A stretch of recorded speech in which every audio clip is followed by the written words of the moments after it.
어머님 또 이거 하셨어요?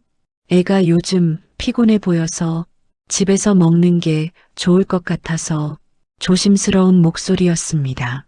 눈치를 보는 사람의 말투였습니다. 이 집 냉장고에는 언제나 반찬이 가득했습니다. 김이 아직 남아있는 나물, 정갈하게 접힌 달걀말이, 작은 통에 나누어 담긴 멸치볶음, 누가 봐도 시간과 정성이 들어간 음식들이었습니다. 하지만 그 반찬을 반기는 사람은 아무도 없었습니다. 며느리는 퇴근하고 집에 들어오자마자 냉장고 문을 열었습니다. 며느리는 한숨을 길게 내쉬었습니다. 요즘 누가 이런 거 먹어요. 냄새도 나고. 그 말은 크게 한 말도 아니었고 화를 낸 것도 아니었습니다. 그래서 더 아팠습니다. 시어머니는 잠시 말이 없었습니다. 손에 들고 있던 행주만 천천히 접었습니다. 그리고 작게 말했습니다. 그래도 애가 좋아해서.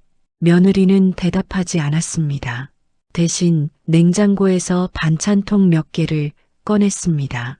뚜껑을 열고 잠깐 들여다보더니 망설임 없이 싱크대 옆 쓰레기통에 쏟아버렸습니다. 찰박, 젖은 소리가 부엌 안에 울렸습니다. 시어머니의 손이 잠깐 멈췄습니다. 하지만 아무 말도 하지 않았습니다. 말을 꺼내는 순간 더 불편해질 걸 알고 있었기 때문입니다. 그 집에서는 조용한 사람이 항상 지는 사람이었습니다. 그날 저녁 식탁에는 배달 음식이 올라왔습니다. 치킨과 피자, 그리고 탄산음료. 손주는 맛있다며 웃었고 아들은 휴대폰을 보며 식사를 했습니다.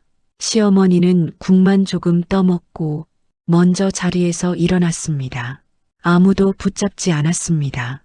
밤이 깊어갈수록 부엌 불은 다시 켜졌습니다. 시어머니는 버려진 반찬통을 조용히 씻고 있었습니다. 이미 버려진 음식인데도 통은 깨끗하게 닦았습니다. 마치 무언가를 정리하듯이 그날 밤 그 집에서 가장 늦게까지 깨어있던 사람은 시어머니였습니다.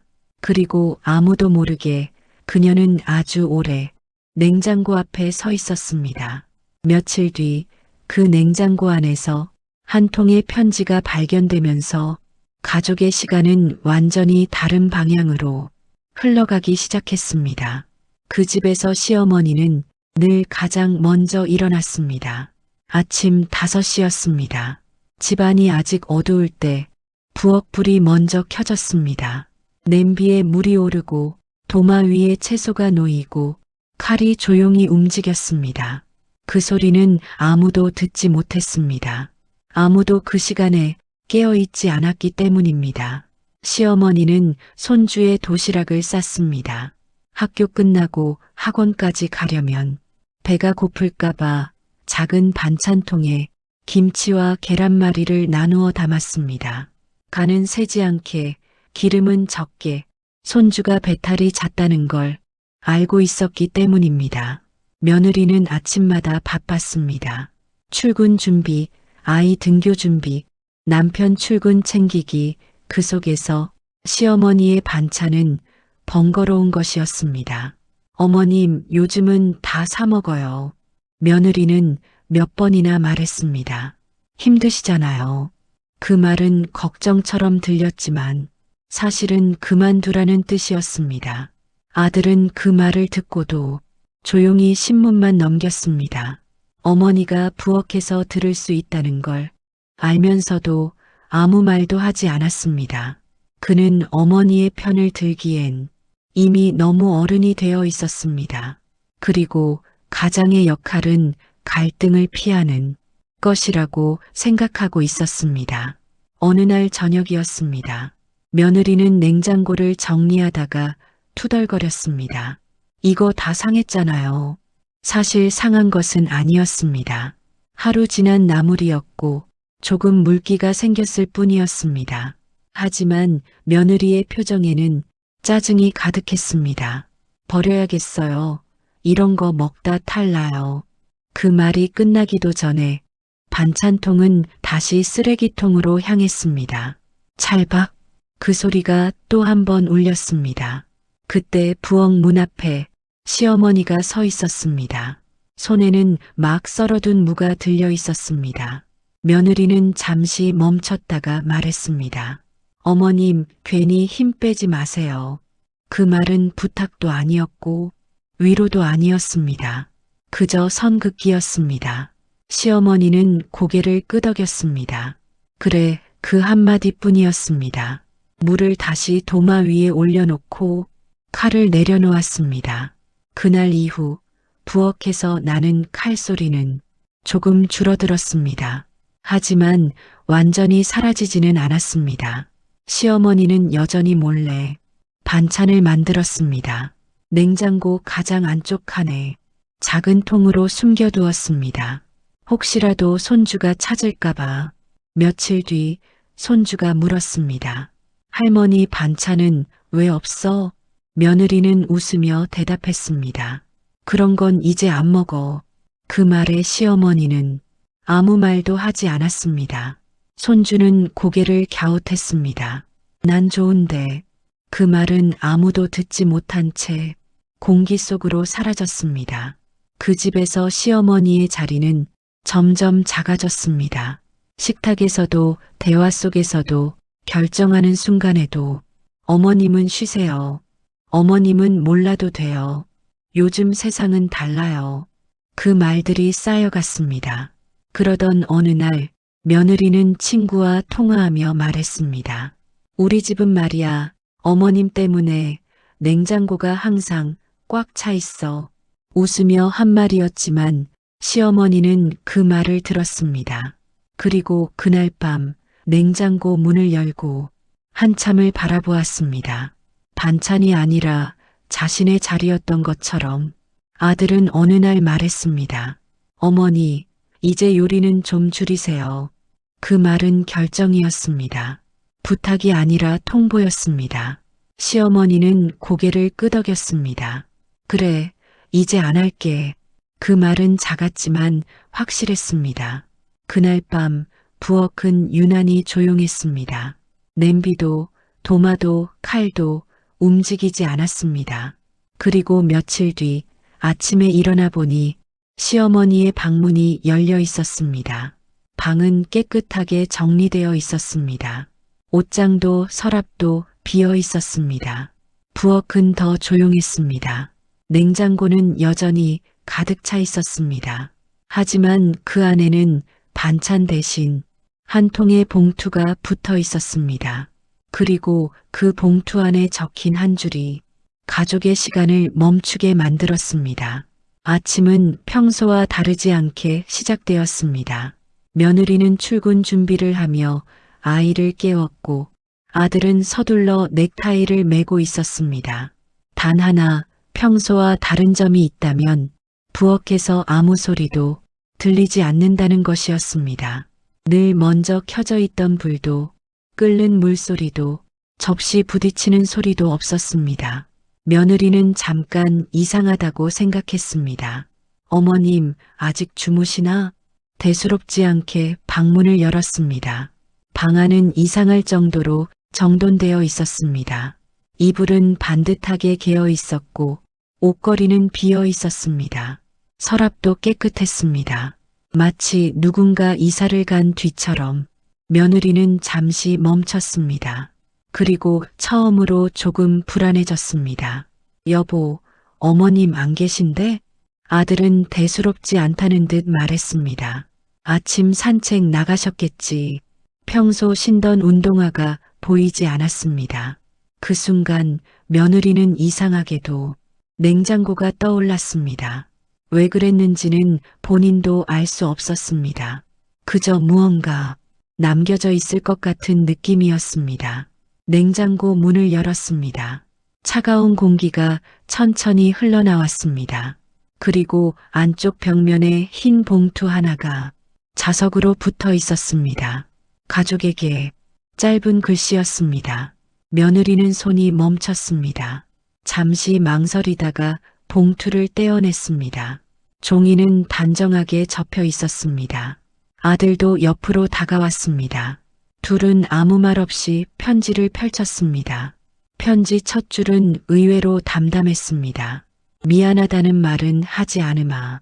며느리는 순간 눈썹을 찌푸렸습니다. 예상했던 말이 아니었기 때문입니다. 편지는 차분하게 이어졌습니다. 나는 이 집에서 충분히 오래 살았다. 그리고 이제는 내 자리로 돌아가려 한다. 아들은 조금 짜증 섞인 목소리로 말했습니다. 이게 무슨 말이야? 하지만 다음 문장을 읽는 순간 목소리가 멈췄습니다. 이 집은 이미 내 것이 아니란다. 며느리는 편지를 다시 내려다봤습니다. 잘못 읽은 줄 알았습니다. 하지만 글씨는 분명했습니다. 작년 봄 집 명의를 사회복지재단에 기부했단다. 부엌간 공기가 순간 멈춘 것처럼 느껴졌습니다. 아들은 편지를 빼앗듯 들었습니다. 무슨 소리야? 이 집 어머니 명의잖아. 편지는 계속 이어졌습니다. 단 하나 조건을 두었단다. 손주가 고등학교를 졸업해 20살이 되는 해까지는 이 집에서 살 수 있도록 했다. 그 이후 이 집은 보호시설로 사용될 예정이란다. 며느리의 손에서 봉투가 떨어졌습니다. 그럼 우리는 아무도 대답하지 않았습니다. 편지에는 이미 답이 적혀 있었습니다. 이 집은 더 이상 누구의 재산도 아니란다. 아들은 의자에 털썩 주저앉았습니다. 머릿속에서 무언가 빠르게 계산되고 있었습니다. 대출, 이사, 아이 학교, 생활비, 모든 것이 한꺼번에 무너지는 느낌이었습니다. 며느리는 갑자기 냉장고 안을 뒤지기 시작했습니다. 버려졌던 반찬 자리가 눈에 들어왔습니다. 텅 빈 칸들이 이상하게 크게 느껴졌습니다. 그제야 며칠 전 쓰레기통에 쏟아버리던 장면이 떠올랐습니다. 찰박 그 소리까지 선명하게 편지 마지막 줄이 남아 있었습니다. 아들은 천천히 읽었습니다. 내 손주 지훈이는 내가 만든 반찬을 싫어하지 않았단다. 그 문장을 읽는 순간 부엌 안은 아무도 울지 않았는데도 조용히 무너지고 있었습니다. 그리고 그때 가족은 처음으로 깨닫기 시작했습니다. 시어머니가 집을 떠난 것이 아니라 이미 마음을 떠난 지 오래였다는 것을. 집안은 갑자기 넓어진 것처럼 느껴졌습니다. 아침까지 분명 사람이 살고 있던 공간인데 어딘가 텅 빈 집 같았습니다. 부엌도 거실도 식탁도 이상할 만큼 조용했습니다. 아들은 편지를 다시 읽었습니다. 한 줄, 또 한 줄, 혹시라도 다른 의미가 숨어 있지 않을까 찾아보듯이 하지만 내용은 달라지지 않았습니다. 집은 이미 기부되었고 법적 절차도 끝났습니다. 되돌릴 방법은 없었습니다. 전화해봤어? 며느리가 물었습니다. 아들은 휴대폰을 내려다봤습니다. 통화 기록에는 어머니라는 이름이 여러 번 찍혀 있었습니다. 하지만 모두 연결되지 않았습니다. 전원 꺼짐 같은 안내음만 반복되었습니다. 며느리는 처음으로 불안한 표정을 지었습니다. 설마 어디 잘못된 거 아니겠지? 그 말은 걱정이었지만 어딘가 늦은 걱정이었습니다. 아들은 급히 옷을 챙겨 입었습니다. 근처 공원, 시장, 노인복지관까지 차례로 찾아다녔습니다. 하지만 어디에도 어머니는 없었습니다. 집으로 돌아왔을 때 아들 지훈이가 물었습니다. 아빠, 할머니 어디 갔어? 아들은 대답하지 못했습니다. 며느리가 대신 말했습니다. 잠깐 여행 가셨어. 그 말은 아이를 위한 거짓말이었지만 자신에게 하는 말처럼도 들렸습니다. 저녁이 되자 집 안 공기가 더 무거워졌습니다. 식탁 위에는 배달 음식이 놓여 있었지만 아무도 손을 대지 않았습니다. 손주는 작게 말했습니다. 할머니 반찬 먹고 싶은데. 그 말에 며느리는 고개를 들지 못했습니다. 며느리는 무의식적으로 쓰레기통을 열었습니다. 며칠 전 버렸던 반찬 봉투들이 아직 남아 있었습니다. 비닐 안에서 국물이 새어나와 바닥을 적시고 있었습니다. 그 냄새가 이상하게도 낯설지 않았습니다. 며느리는 한참 동안 그 자리에 서 있었습니다.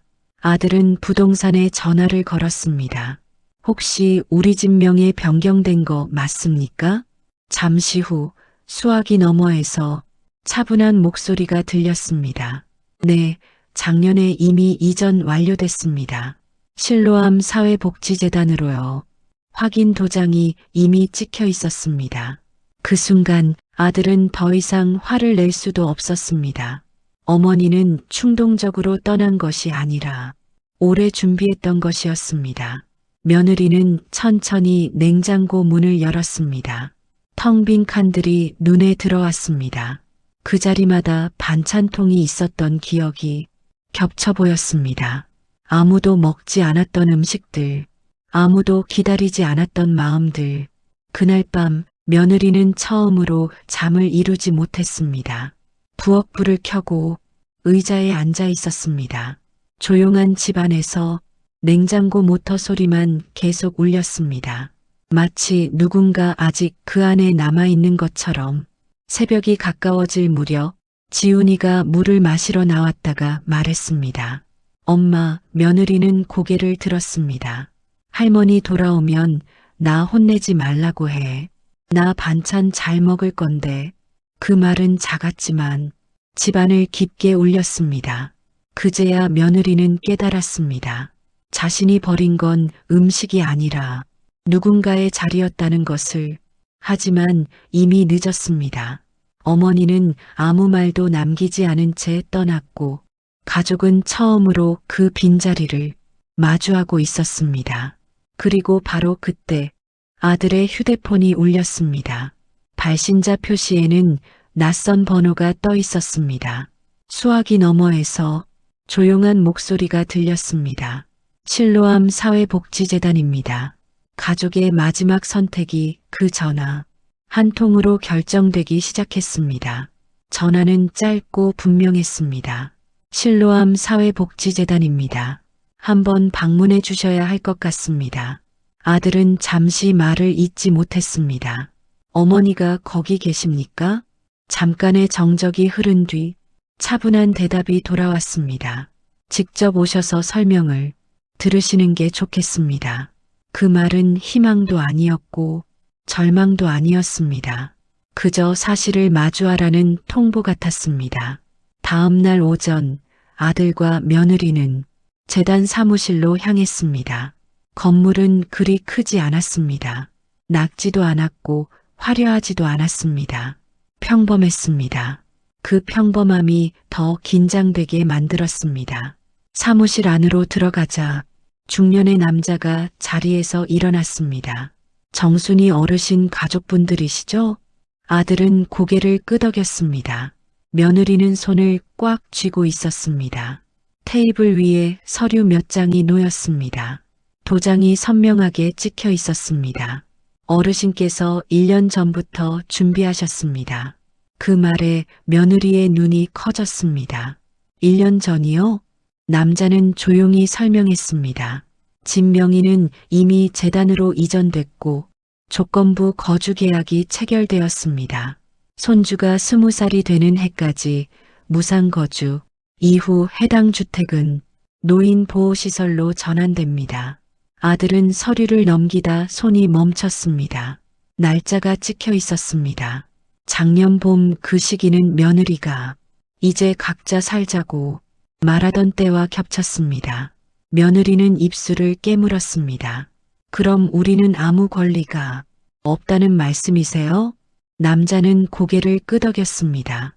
법적으로는 그렇습니다. 그 말은 차갑지 않았습니다. 그저 확정된 현실이었습니다.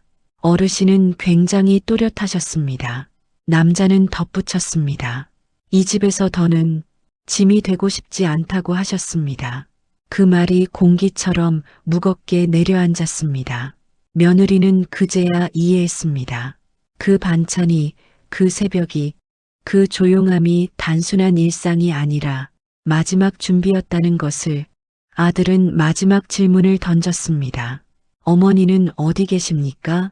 남자는 잠시 시선을 내렸습니다. 위치는 말씀드릴 수 없습니다. 다만 어르신께서 남기신 추가 메시지가 있습니다. 봉투 하나가 조심스럽게 건네졌습니다. 짧은 문장이 적혀 있었습니다. 나는 버려진 반찬처럼 남고 싶지 않았단다. 며느리의 손이 떨렸습니다. 그 아래에는 또 한 줄이 적혀 있었습니다. 내 손주 지훈이가 나를 기억할 때 부끄럽지 않게 살고 싶었단다. 그 문장은 비난이 아니었습니다. 원망도 아니었습니다. 그저 조용한 선언이었습니다. 사무실을 나오는 길, 며느리는 처음으로 고개를 숙였습니다. 아들은 한동안 말을 하지 않았습니다. 건물 밖으로 나오자 햇빛이 밝았습니다. 이상하게도 눈이 부셨습니다. 집으로 돌아온 뒤 며느리는 냉장고 앞에 섰습니다. 텅 빈 칸을 한참 바라보았습니다. 그리고 처음으로 직접 반찬을 만들기 시작했습니다. 칼질은 서툴렀습니다. 간도 맞지 않았습니다. 하지만 그날 저녁 식탁 위에는 오랜만에 따뜻한 음식이 놓였습니다. 손주는 한 입 먹고 말했습니다. 엄마, 할머니 맛은 아닌데. 그 말에 며느리는 고개를 숙였습니다. 이미 늦었다는 걸 알고 있었기 때문입니다. 그 집은 아직 그들의 것이었지만 사실상 이미 다른 사람의 것이었습니다. 그리고 그 사실이 그들을 가장 크게 흔들었습니다. 통쾌함은 법적 결과에서 끝나지 않았습니다. 그 통쾌함은 누군가를 잃고 나서야 깨닫는 후회 속에서 완성되고 있었습니다. 그 집은 여전히 같은 모습이었습니다.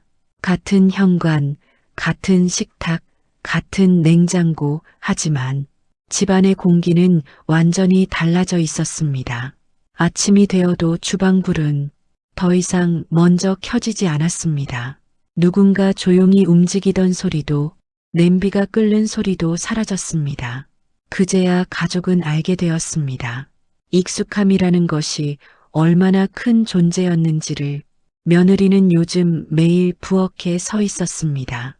서툰 손으로 반찬을 만들었습니다. 간이 맞지 않아 몇 번이나 버리기도 했습니다. 그럴 때마다 이상하게도 가슴이 내려앉았습니다. 자신이 아무렇지 않게 버리던 것들이 얼마나 많은 시간이었는지 이제야 느껴졌기 때문입니다. 아들은 퇴근 후 식탁에 오래 앉아 있었습니다. 예전에는 휴대폰을 먼저 들었지만 이제는 그저 빈 의자를 바라봤습니다. 어머니가 앉던 자리였습니다. 그 자리는 아무도 앉지 않았습니다. 어느 날 밤 아들 지훈이가 물었습니다. 아빠, 할머니는 언제 와? 아들은 대답하지 못했습니다. 잠시 후 조용히 말했습니다. 할머니는 우리 잘 지내는지 멀리서 보고 계실 거야. 아이의 눈에는 아직 기다림이 남아 있었습니다. 냉장고 안에는 이제 반찬이 많지 않았습니다. 하지만 가장 안쪽 칸에는 작은 반찬통 하나가 항상 남아 있었습니다. 며느리가 일부러 비워두는 자리였습니다. 아무도 말하지 않았지만 그곳은 시어머니의 자리였습니다. 시간은 조금씩 흘러갔습니다. 집안에는 예전보다 대화가 많아졌고 식탁에 앉는 시간도 길어졌습니다. 아이도 음식을 남기지 않았습니다. 그 변화는 누군가 떠난 뒤에야 시작된 변화였습니다. 어느 비 오는 날이었습니다. 며느리는 창밖을 바라보다가 문득 생각했습니다. 비가 오는 날이면 어머니가 부엌에 더 오래 서 있던 모습이 떠올랐습니다. 그날 처음으로 며느리는 작게 중얼거렸습니다. 죄송합니다. 그 말은 누구에게도 들리지 않았지만 분명 늦게 도착한 마음이었습니다. 집은 여전히 그들에게 남아 있었지만 그 집이 누군가의 마지막 결심 위에 세워져 있다는 사실은 사라지지 않았습니다. 손주가 20살이 되는 날까지 그 시간은 벌처럼 주어진 시간이 아니라 다시 배우라는 기회였습니다. 사람은 사라지고 나서야 그 자리를 이해합니다. 하지만 어떤 사람은 떠나는 방식으로 가족을 남겨두기도 합니다. 오늘의 사연 어떻게 들으셨나요? 사랑은 크게 말하지 않아도 남고 무심코 던진 말은 오래 남아 마음을 아프게 합니다.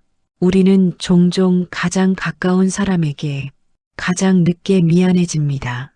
지금까지 딴지 사연이었습니다. 끝까지 시청해 주셔서 진심으로 감사드립니다. 다음엔 더 깊고 더 놀라운 이야기로 찾아뵙겠습니다.